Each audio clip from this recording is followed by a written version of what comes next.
അപ്പോൾ നമ്മൾ ഈ റോയിലത്തെ അവസാനത്തെ 6 ചെയിൻ സ്റ്റിച്ചിൽ ഹാഫ് ഡബിൾ ക്രോഷ്യ തന്നെ ചെയ്ത് കൊടുക്കുകയാണ്.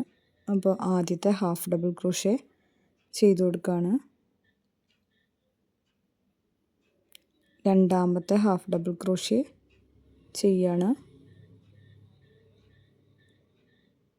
മൂന്നാമത്തെ ഹാഫ് ഡബിൾ ക്രോഷ്യ അടുത്തൊരു ചെയിനിൽ നമ്മൾ ചെയ്യാണ്. എല്ലാ ചെയിനിലും ഓരോ ഹാഫ് ഡബിൾ ക്രോഷ്യ ഇതാണ് നമ്മൾ ചെയ്യുന്നത്. നാലാമത്തെ ഹാഫ് ഡബിൾ ക്രോഷ്യ നമ്മളിവിടെ ചെയ്യാണ്.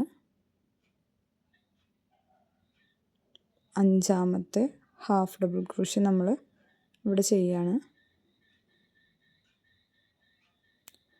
അവസാനത്തെ ചെയിനിൽ ആറാമത്തെ ഹാഫ് ഡബിൾ ക്രോഷ്യം കൂടി നമ്മൾ ഇവിടെ ചെയ്ത് ഈ റോയിൽ അവസാനിപ്പിക്കുകയാണ്.